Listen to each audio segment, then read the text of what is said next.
Hey everyone, welcome. So what I'll do is let me just kick off anyways, and anybody who's joining, we'll have a recording for this sent out as well. So if you missed any of the bits, probably have a look at the recording. Hello, change makers. We are so happy to kind of have you on board. My name is Renju Jacob, and I'm the head of tech and data portfolio here at Academy XI, and it's my great pleasure to kind of welcome you into this webinar that we're running to kind of expose a little bit about software engineering and front-end transform programs that we run, our flagship programs for tech. As I'm hosting this webinar, I would like to share that I'm standing on the lands of the Darawal people. I acknowledge the custodians of the various lands on and from which we come from. And I also would like to welcome any Aboriginal and Torres Strait Islander people participating in this webinar today.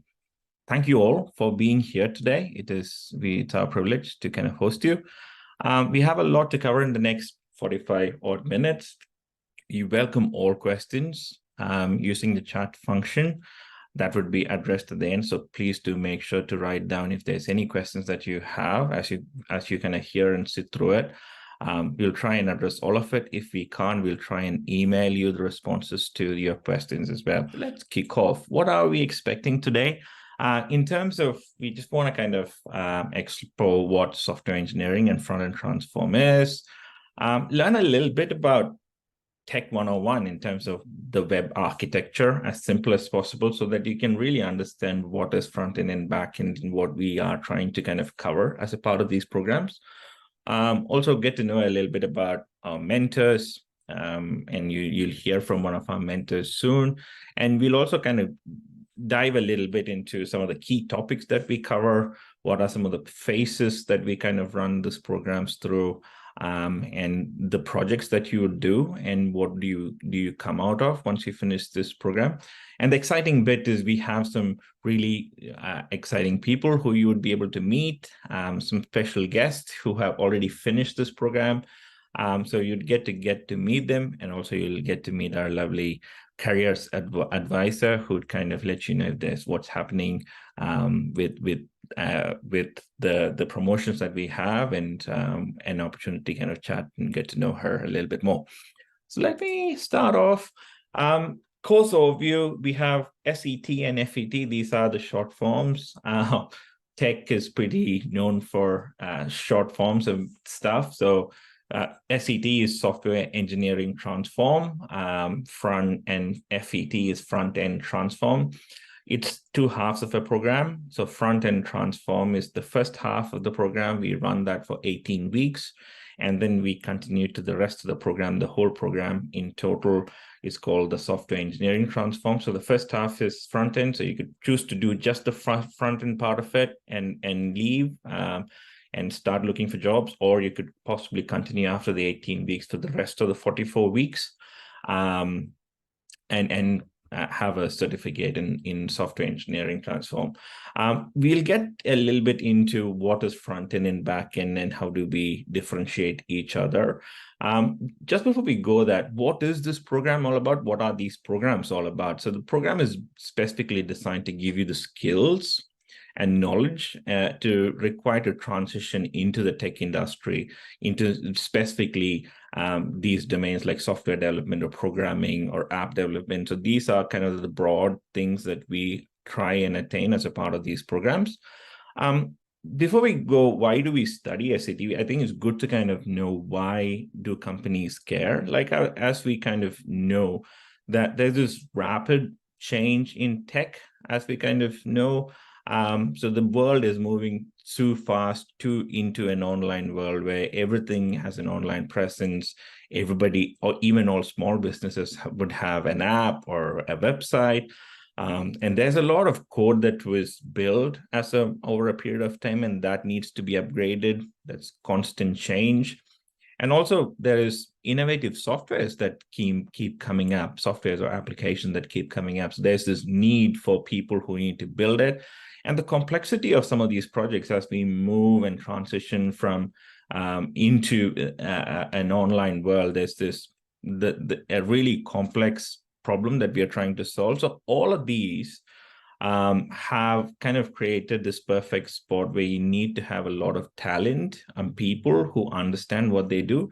So technology is the cornerstone of most enterprises, and the demand for software engineers or programmers are continuing to accelerate, and it's exponentially growing. And that is the reason why we do what we do as a part of these programs. Just a quick fact, in terms of the federal government's National Skills Commission skills list for 2022, software engineering and application developers are the second most sought after behind nursing.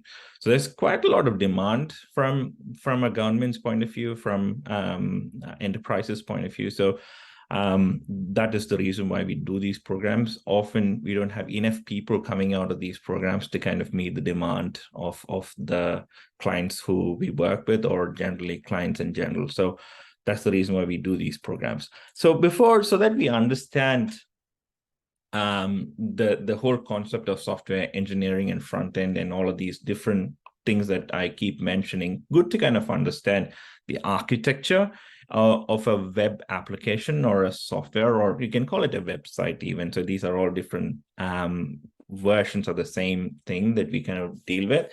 So web applications, there's highlighted text here. So there's users at one end. So we are every day using or interacting with an application on our mobiles, or on a website, or as a part like this using Zoom.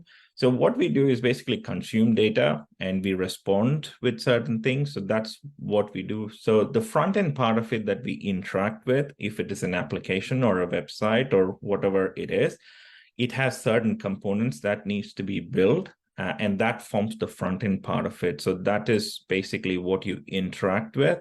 So that is the good looking design.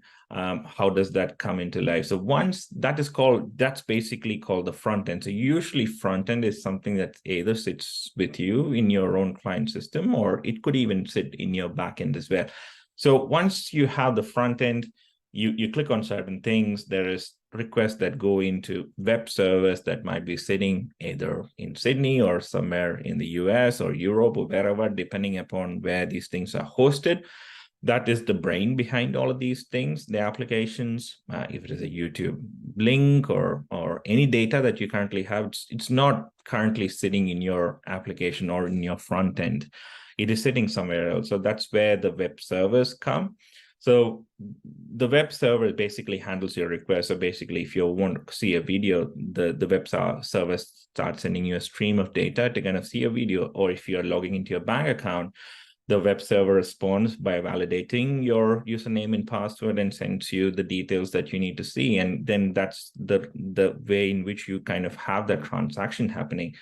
Web servers also have a couple of subdivisions where you have data that is stored in different formats, like databases. There will be file servers and all of these different things. Either that part could be with the server sitting close to the server, or that in itself could be a separate server altogether.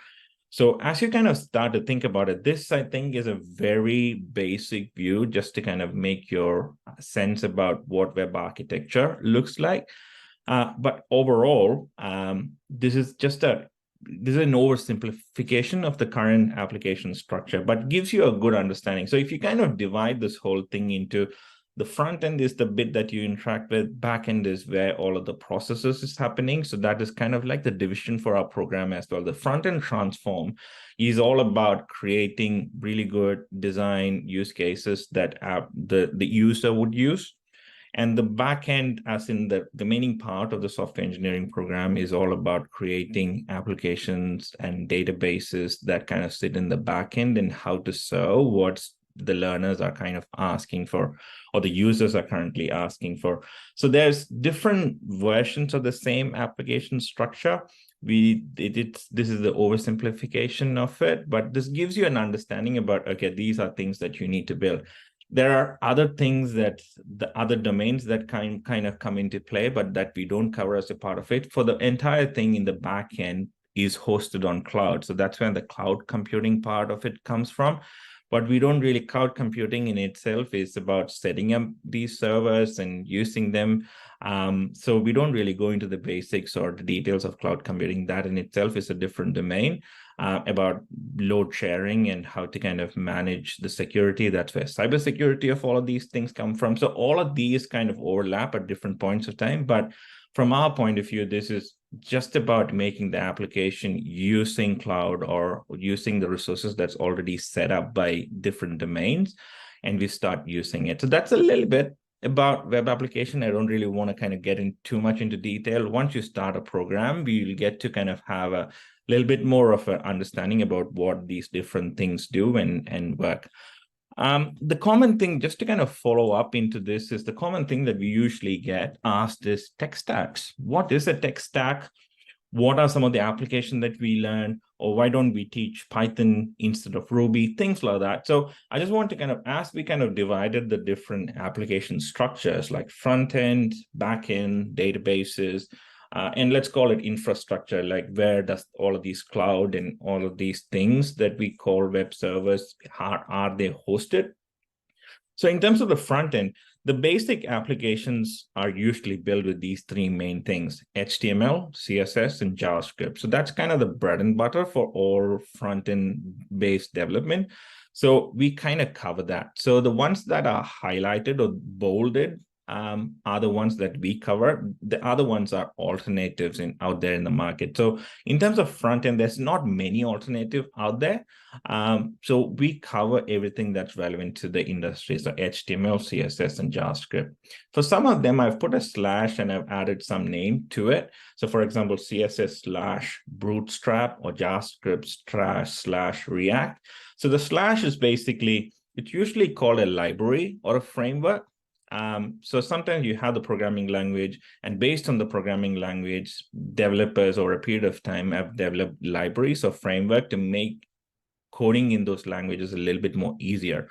So you need to know at least the basics of the language to use that framework. So with HTML and CSS, we just kind of cover the basics. There's quite a lot of frameworks out there that you can pick and learn by yourself.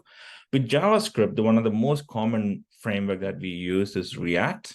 So we kind of cover that to kind of make your life a lot more easier, because JavaScript is pretty huge, and learning React as a framework or a library makes it a lot more easier for you to kind of tackle and understand what all these different things are. And in terms of the backend side of things, we have, again, a number of different applications or programming languages that can be used, like Ruby, Python, PHP, Java, Node.js, C#.NET. All of these things are kind of built for specifically different purposes, but also have the same common understanding of being a backend language to kind of be a part of the server responding to queries. So most of these have a common thread. Some have certain advantages than the other. One of the easiest one to learn out of the mix is Python, and it's the most versatile of the lot. And that is the reason why we teach Python, so that it's a lot more easier. It's a lot more human language-like in terms of coding. So it is not a lot of geeky coding, but you can understand, if you read a piece of code in Python, it can you possibly be able to understand what you're trying to do there as a part of that code. So it doesn't matter in terms of, as an entrant into these domains, doesn't matter which programming languages that you do. I think having a good understanding in either one of these languages would be a good start.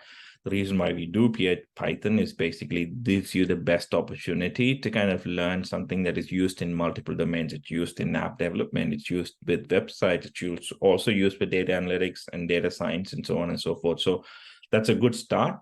Flask is a framework that we use as a part of Python to kind of make sure that we have really good, easier way to kind of code with Python, help build backends and stuff. As a part of databases, also, again, there's a number of alternatives. The one that we kind of stick to is SQLite. It is one of the easiest one to learn. It is easy to install on your own personal computer and run a database and create a database. So that's the reason why we do that.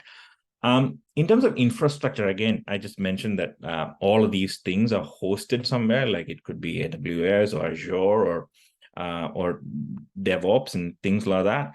But we don't cover that part as a part of this program. That would be an entire course in itself in terms of we call it DevOps or cloud computing. So these are things that are not covered, but we use some of these things to kind of host our websites or upload some of our code and things like that. So that is a little bit about the end-to-end of tech stacks. So if you have any specific questions on tech stacks or languages, please do pop them on the chat and we'd happy to kind of take them.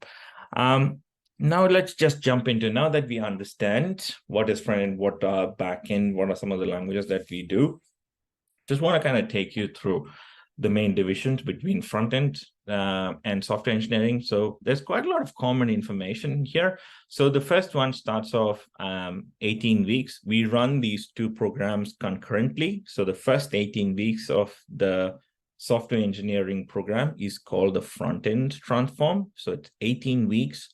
We have the same structure. So we have live sessions that we run.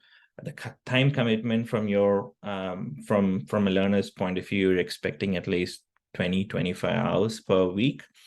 And in terms of deliverables, you're looking at 3 projects that you need to do as a part of the front-end program. Some of the things that we kind of cover is CLI, command line interface, Git, HTML, CSS. I know some of these things would look a little bit jargon to you, but I just want to skip through so that you can kind of hear from the others as well. But you'll get to know, learn a lot more and in depth in terms of what all of these things are. Some of the job outcomes are like you're expected to work as a front-end developer or a designer or a JavaScript developer, so on and so forth. With software engineering, after the 18 weeks, the front-end transform students finish the course and graduate. The rest of the cohort moves on to the remaining 22 odd weeks to kind of do the rest of the back-end coding. That's where it becomes very interesting in terms of if you love to develop code and be involved. So that's where you learn Python, your second programming language. The first one is JavaScript. The second one is Python. Again, the support and the way we deliver it remains the same. The time commitment remains the same. The only difference is, as a part of software engineering, on top of the 3 module projects that you do 3 more projects in Python and also in Flask, and also a final project. The job outcomes probably very similar to front end, might be software engineer or a programmer or things, something relevant to that. That is just an overall, all of these information are there in our course guide, so I don't want to waste a lot of time on that. Now it's a time to kind of meet our expert. We have a number of experts that we work with, but Albert is one of our in-house lead instructor for Academy XI. So welcome, Albert. Tell us a little bit about yourself and take us through the next couple of slides. Hey guys, welcome to this open house event. So once again, my name is Albert, and nice to meet all of you. And I'm the in-house lead mentor here in Academy XI, teaching both the SET and the FET programs. And firstly, just to tell you a little bit about myself. So I've been a developer for more than a decade now. So I've had various experiences with regards to developing desktop apps. So desktop apps are the ones that you actually install and run on your computers, your laptops, right? And then you have your developing mobile apps as well. So I've been an iOS developer, and a lot of my experiences have to do with web applications, developing websites, web applications, and web systems.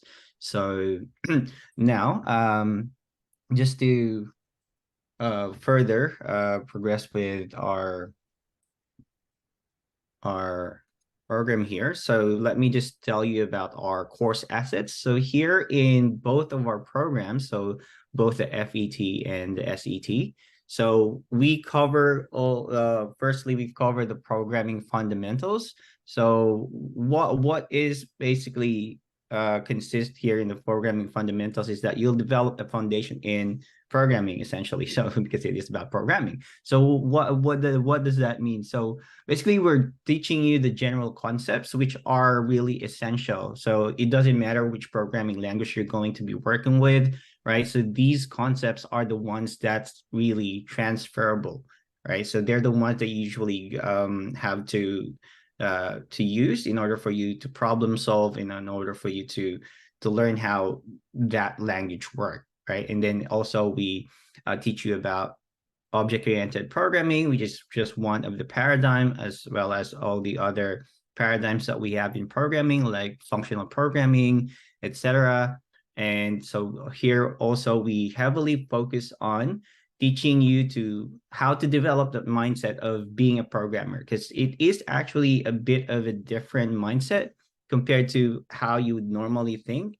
And so the first that we often do in our program is to allow you to adapt into that mindset, right? And then of course, as same as with any industry, so we have our best practices as well. So early on, we try to get you to adapt and become comfortable into developing all these best programming practices so that you'll then be able to um, gain them and have them as, be more comfortable in doing them and come out as something natural, right? And then next is the APIs, which are short for application programming interfaces. Right, so here we teach you all about APIs and how to work with them, and we even teach you how to build one, right? So essentially, what's an API? So API is just an analogy. It's just an interface that you work with. It's just digital in this case, and you can compare it to the person that you usually talk to in a bank, so like the teller, for example. So you need to I don't know if anyone in here still goes to the bank in person, because I think most of us probably just do it online. But yeah, if ever you still do go to the bank in person, right? So whenever you need to access to any of the bank services, right, you go to the teller, right, and ask the teller. So hey, teller, I want you to deposit to this money to my account, or withdraw this money from my account, right? So that's essentially what an API is, except that you're not talking to an actual person. You're just talking to an interface that's hosted somewhere in some servers, right? So that's essentially what it is. And then next up is the database. So databases is a critical part of any app. Now, there are apps which does not really rely on databases, but they're not really ones that you usually use. But most apps that you utilize in a day-to-day basis always has an accompanied database along with it. So the databases are what we use to persist information and also to allow you to access more information, right? So here we teach you to become proficient in database modeling, right? So the ones that we teach here is a relational database. Now this is good because it is essential for you to be able to learn how to associate each data to one another, right? And later on, once you get into the course, you'll understand more why that is, right? And so we teach you how to design a database and also how to communicate with databases. And finally,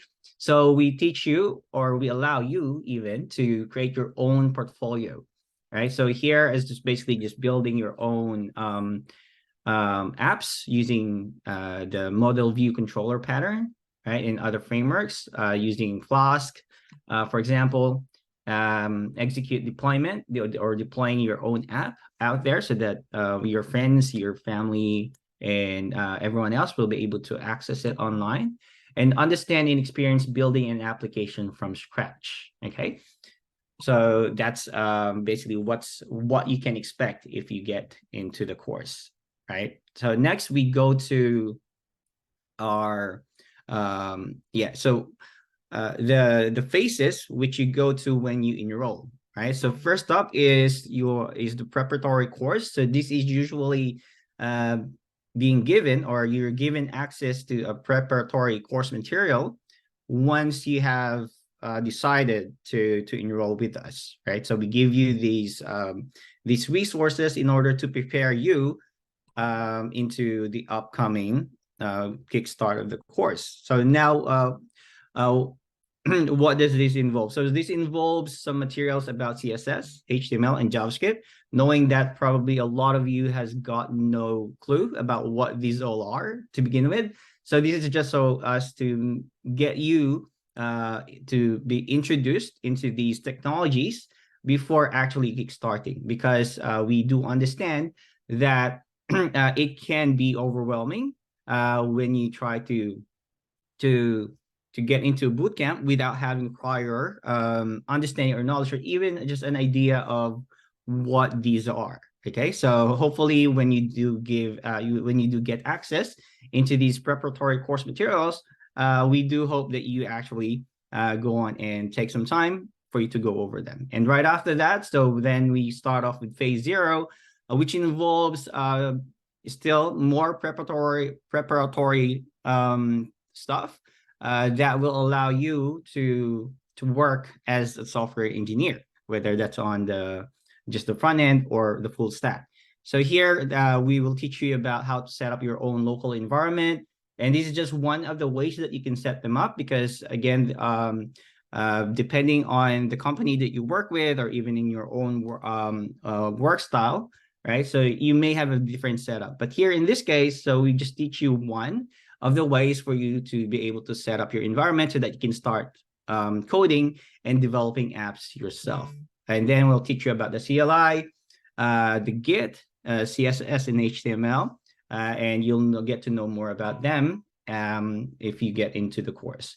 Then followed by phase 1, which is focused mostly on JavaScript, because JavaScript is sort of kind of the engine that runs every application that you can see on the web, right? So HTML and CSS is basically gives you the structure, while JavaScript is the one that powers it so that you can be able to do all this dynamic stuff with your application on the web, right? And then followed by phase 2. So hopefully having a good understanding of what JavaScript is, we learn one of the libraries that's developed in JavaScript to help you further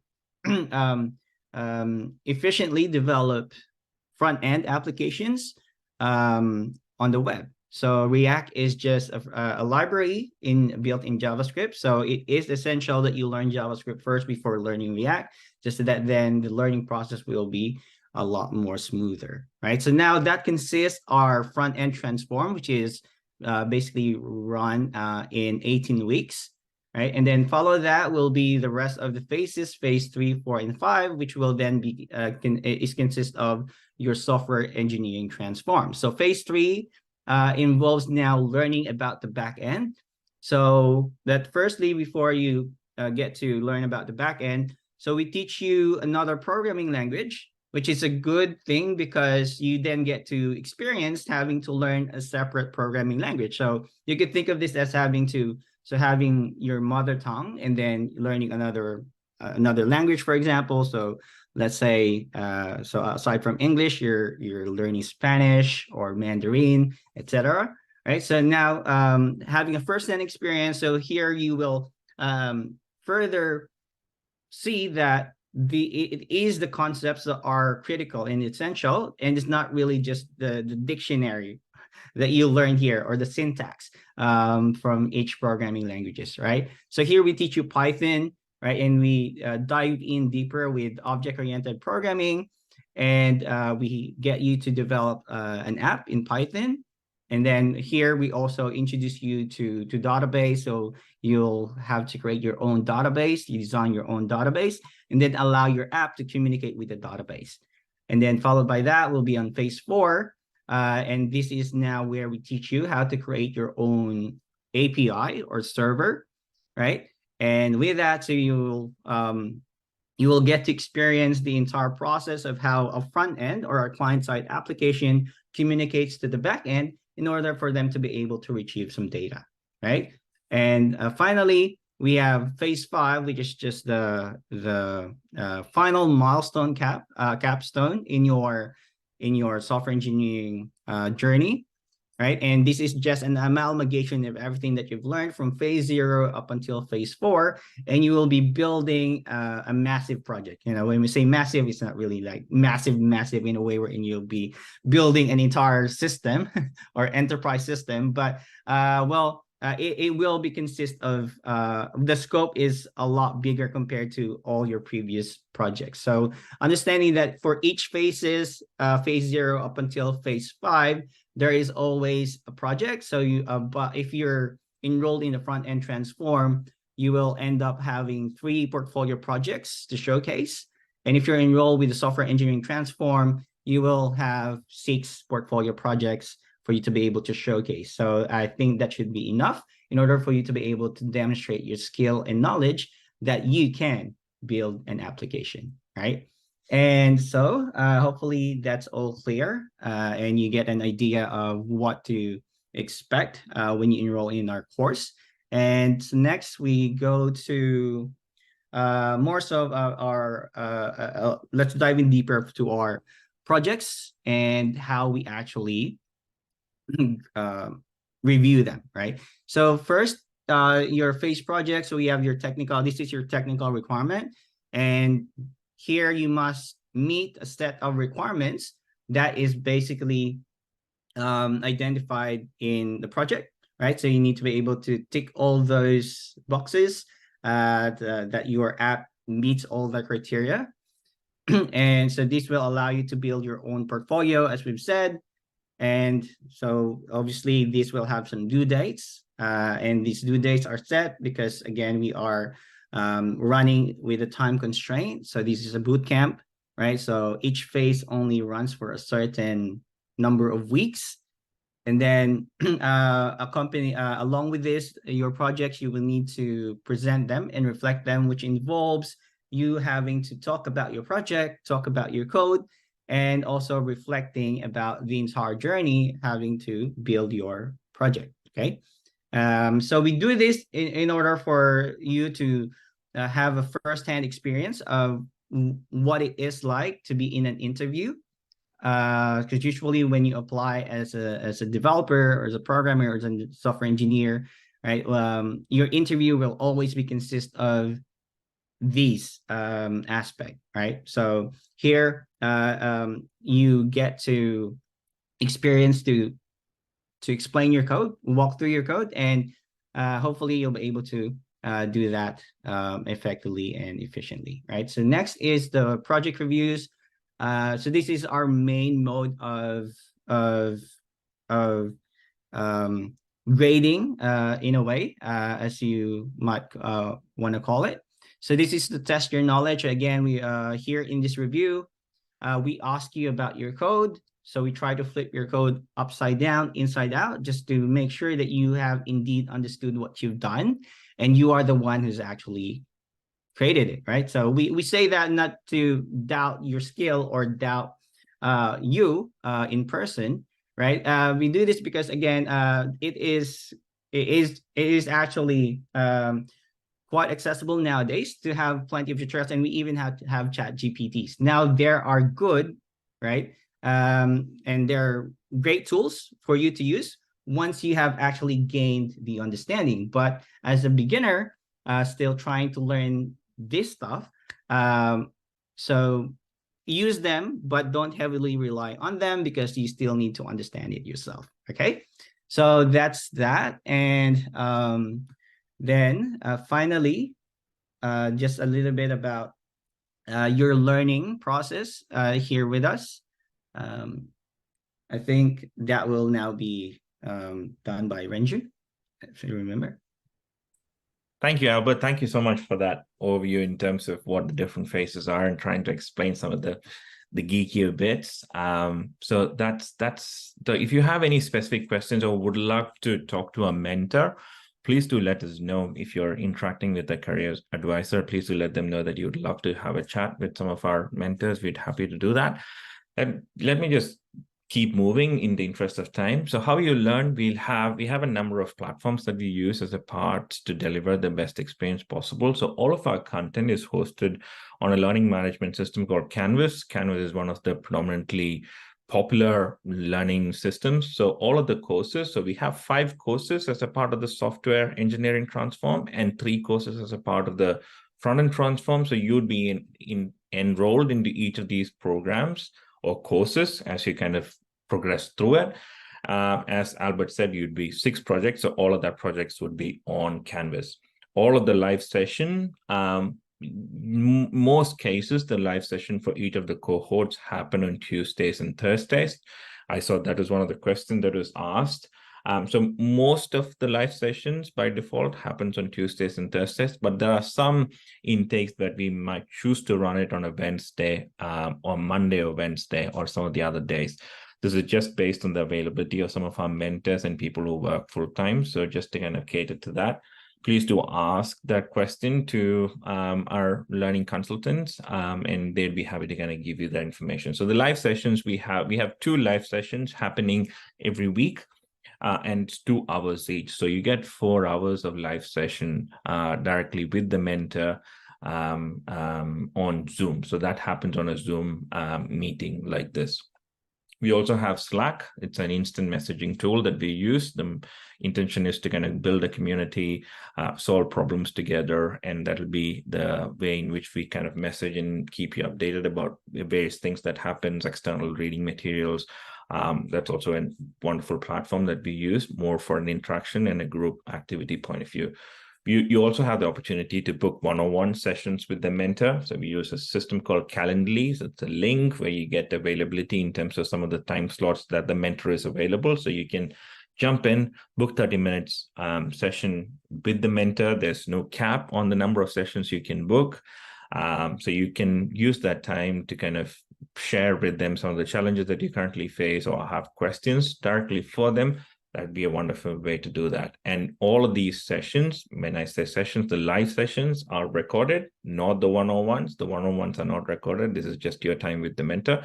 The live sessions are recorded and it's uploaded onto a Google folder that you can refer to at a later point of time if you want to come back and kind of review it at any point. So that's a little bit about everything that we do, a little bit about of the program and the instructor. Now it's the most exciting bit where you kind of jump in and kind of meet two people who already completed this program. So I want to introduce to you Barry and Lorishka. Thank you so much, guys, for being a part of this program. We are super excited to have you on board. Barry and Lorishka, if you could turn on your cameras, that would be amazing. To kind of kick off, let's start with Barry. Barry, are you there? Yes, can you guys see me? Yeah, like let's start with an introduction. Like, tell us a little bit about yourself and your background. Yeah. So it's nice to be back. I was a physio for 18 years before that. And then the COVID lockdown happened. So I had a bit of time with the lockdown because my business had to close down during that period, and I was interested in startups. So in the past, I would try to outsource developers, and that would never work. And then I started a master's in computer science, and then I started the programming unit.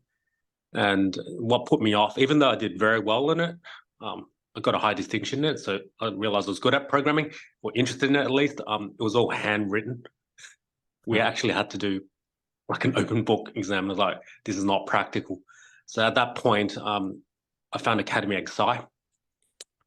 And then I did it with Albert. And as a result of that, I realized I didn't really want to look for a job afterwards, but I found that the commercial experience in the real world helped to make sure I achieved my goals in startups and building my own stuff. So what I did was I ended up getting a job about within 2 or 3 months afterwards at ReadyTech. I'm still there. I've been working professionally as a software engineer for 1 year and 8 months now.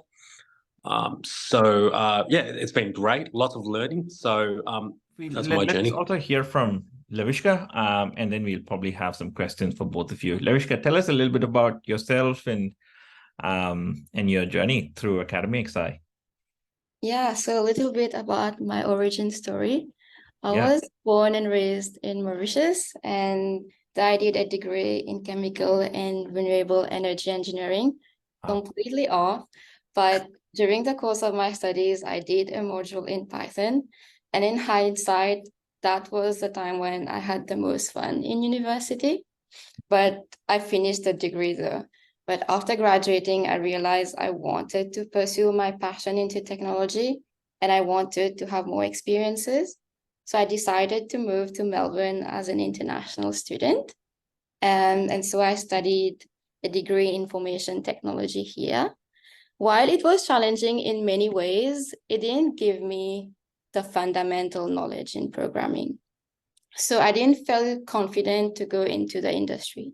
However, I did feel confident in my UI UX skills. So after graduating, I immediately started working as a UX designer. And while that was fun and I appreciate the need for good design, my true passion was, of course, to be part of building software solutions. And I wanted to be true to that commitment. So I took a leap of faith and I enrolled in the software engineering transform course offered by Academy XI. So that's a bit about what pulled me to enroll in the course. And I chose Academy XI for various reasons. First of all, I didn't want to go back to university. And I wanted a provider that would give me tailored guidance and a really structured curriculum. And I found that Academy XI had exactly that. And they truly want to see you succeed. So they were offering the unlimited one-on-one mentoring sessions, which I wanted for myself because back in university, I didn't feel like I got that. And this last thing was their career support program that really cemented my decision because they're not just there to give you the skills, but they want to see you succeed beyond that. They help you building your resume. They help you with mock interviews, building your online presence. So I really liked how they put efforts into helping the students. And that's why I chose Academy XI.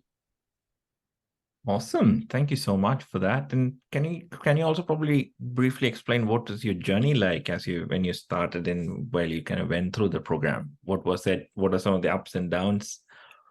So I think the course itself is very intense. It's not a walk in the park. And in a short amount of time, you learn a lot, as shown in the different phases before. And there's a lot of content to go through, and every day was jam-packed with going through new content and then immediately practice.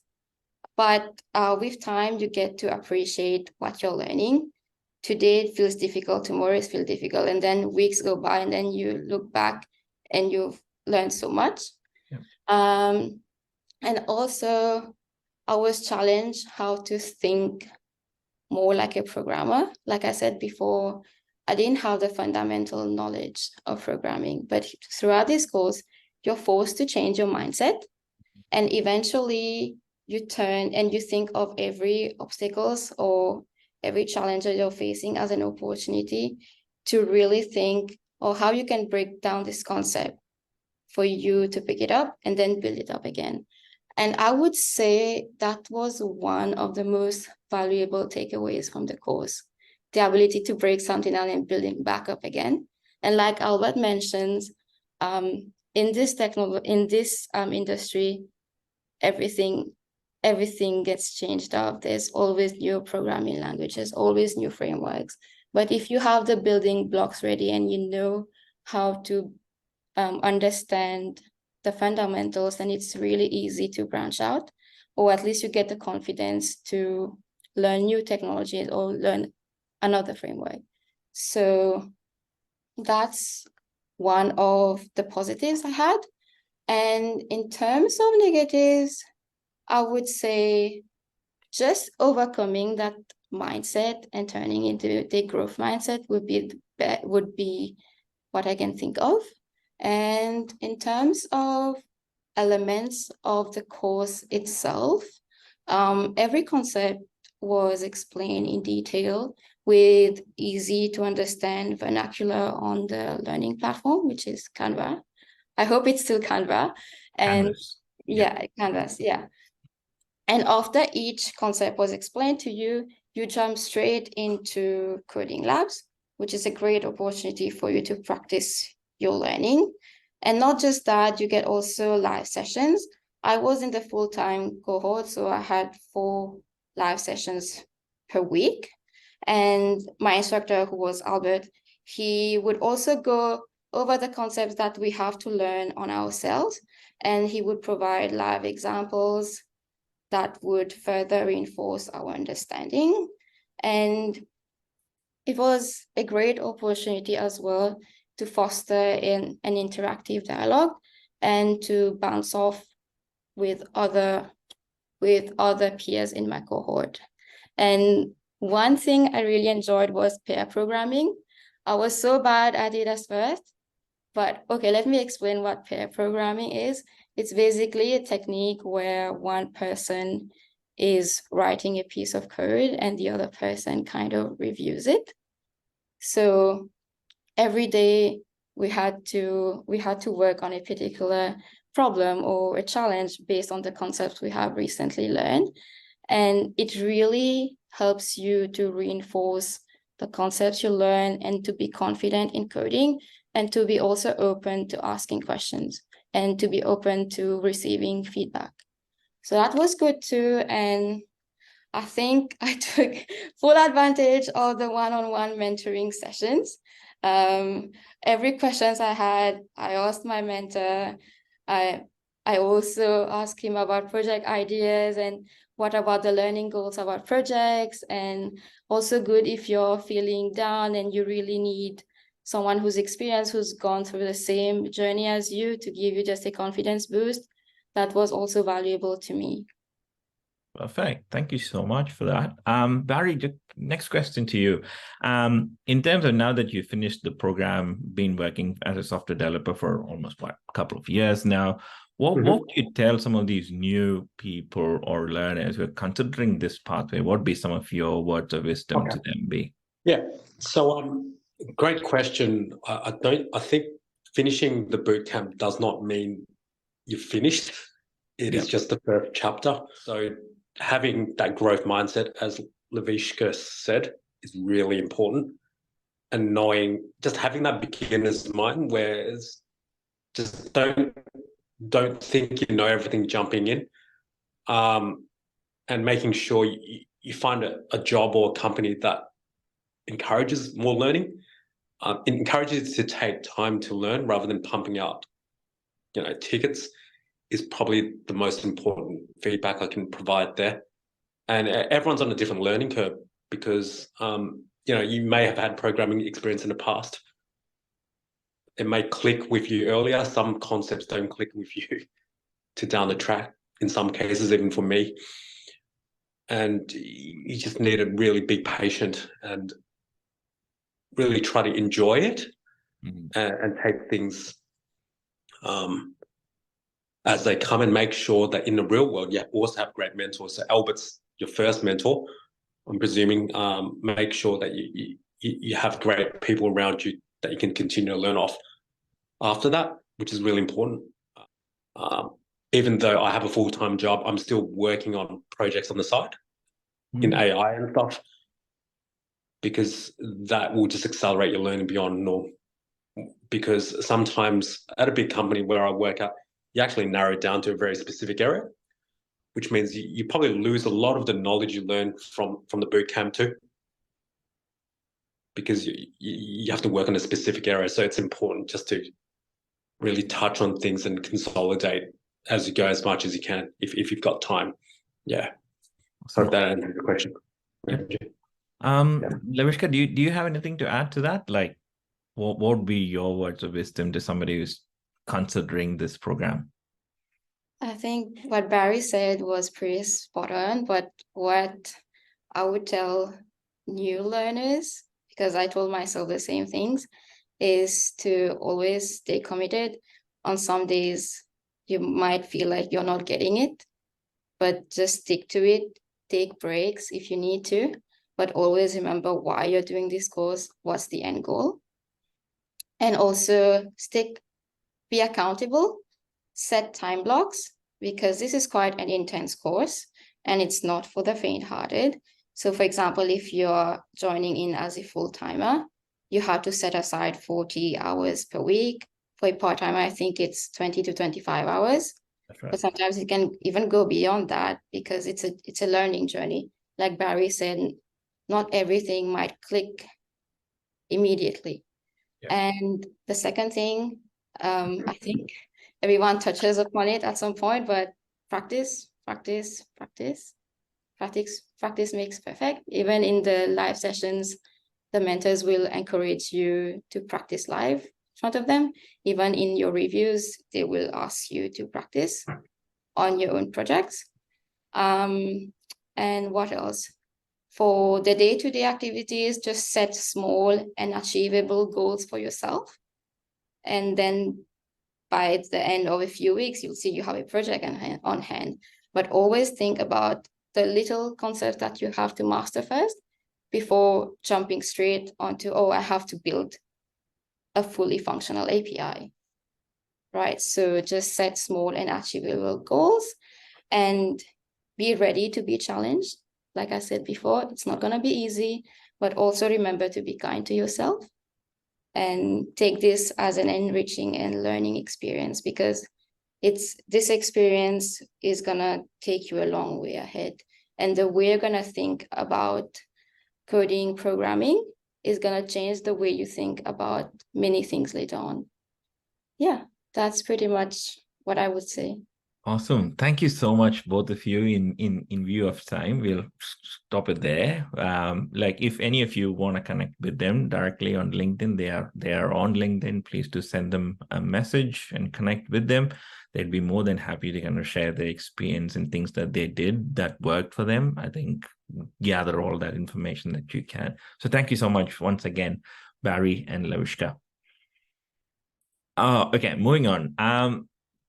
We have our wonderful career support person, advisor, Rosie. Hi, Rosie. Tell us a little bit about what you do and how can you help our students?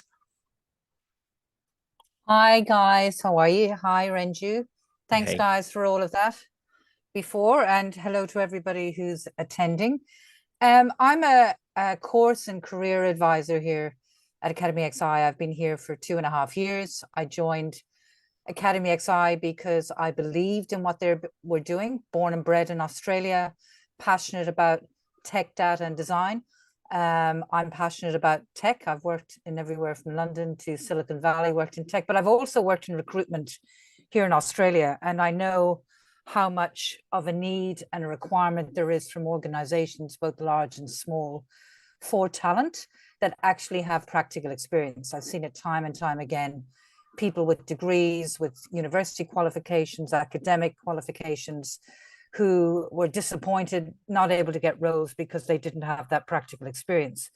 The other reason I'm here as well is to really help people and guide them, because there's a number of different areas within tech and data. We want to make sure that you find the course for you. For somebody who works in UX UI, as Lorishka was saying, can be very different to somebody who works in software engineering. So you could make an inquiry about data analytics and then transpire that you'd be better as a coder. And so we're here to guide you through that investigation, because we're talking about your future, your career, the rest of your life. So at Academy XI, we really care that you have a great experience while you're investigating, to make sure that we find the course that's right for your personality type.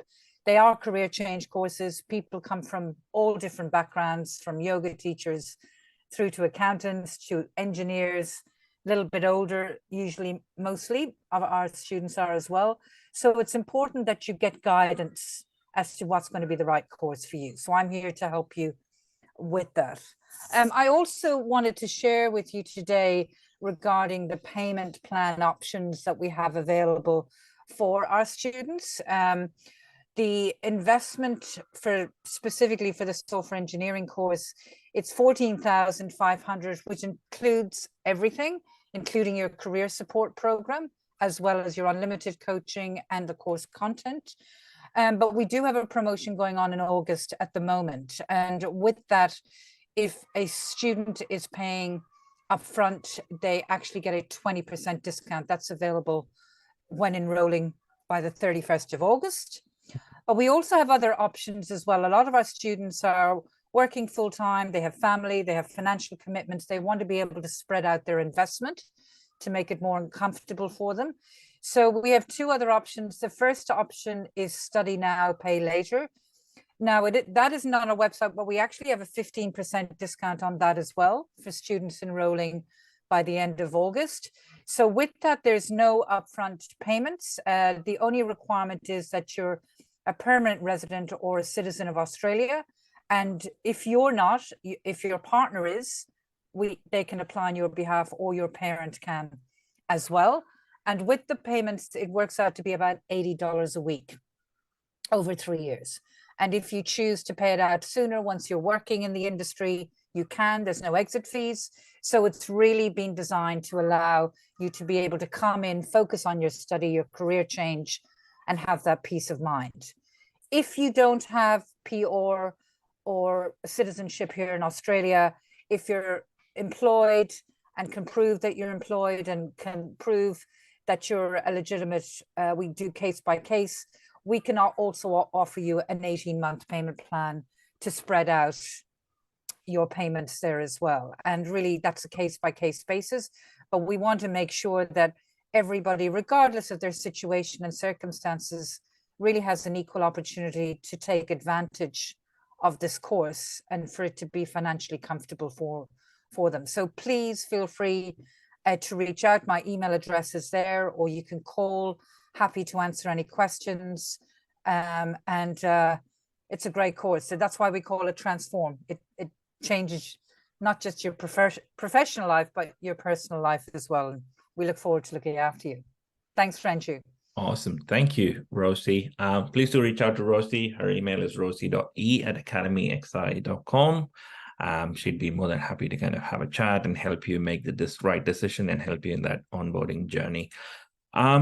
That's basically it from us. If you have any questions, please do put that on the chat. Like, I have a few which I'll go through.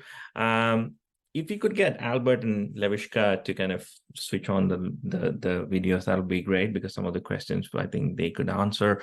I think first one for you, Lorishka, one of the questions here was, how much time did you dedicate? I'm not sure. I think you responded to it, but I think in the interest for everyone, as a learner, how much time did you have to dedicate per week?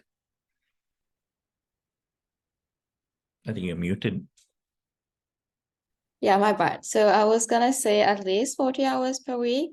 Mm-hmm. I think I was studying at least 6 days of the 7. I would spend at least 6 to 8 hours. Yep. Yeah, but time just flies when you're going through the concepts and just practicing. So Okay. don't think about it too much as to what's the minimum number of hours, but of course we understand everyone has time constraints. Yes. And commitments. Yeah. So Lorishka was a part of our full-time program, which we currently only do it occasionally. So most of our enrollments are towards the part-time version of it. So it's basically Lorishka had to put in like 40 to 50 hours. That might not be sustainable for everyone. The part-time version of it is basically half of that, double the period of time. So you're looking at roughly around 20, 25 hours. But as Lorishka said, sometimes you learn, you can't really put a cap on the number of hours that you're kind of sitting there. So it might take you a little bit longer to do that. Probably the next question, probably Albert, that you can possibly help with. Will the portfolio projects help you to get a job if I have no prior experience in software engineering? Good start, because then they would be able to see your capabilities due to your projects.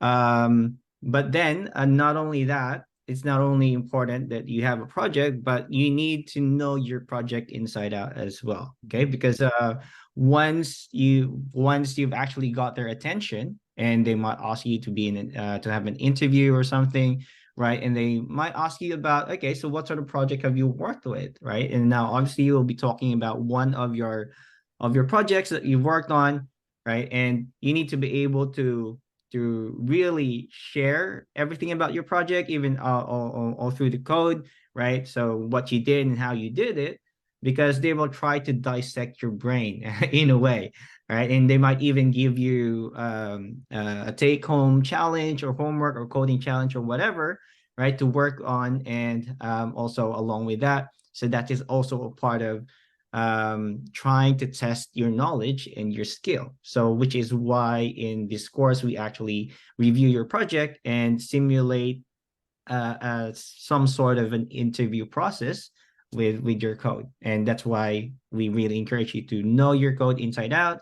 And we understand, again, as I mentioned, that there are plenty of resources out there and plenty of tools that you can use to speed up the process of creating your project. Now, the goal here is not just creating the project, but actually the journey and the understanding that you gain from having created the project. Okay, so the project is just the byproduct, but it's actually the process and the experience of building it and all the learnings that you've gained, which is probably what's going to get you the job and not the project itself.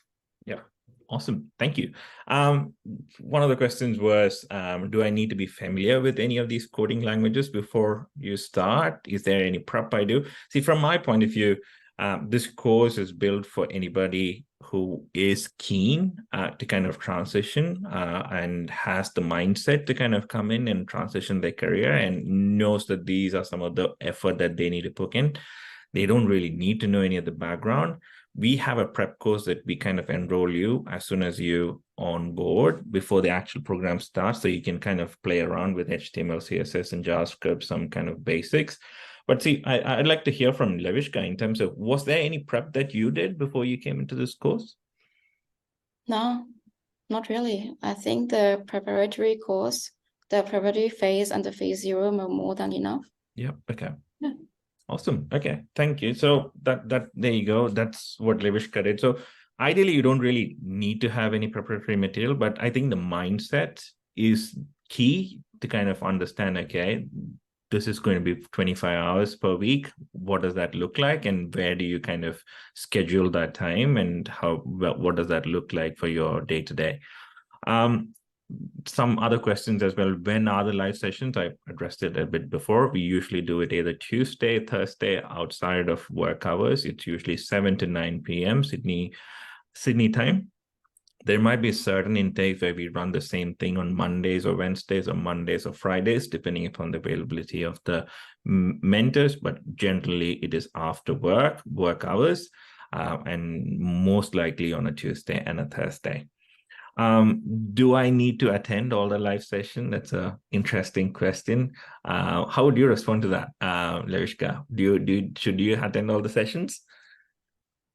I attended, I think, all of the sessions.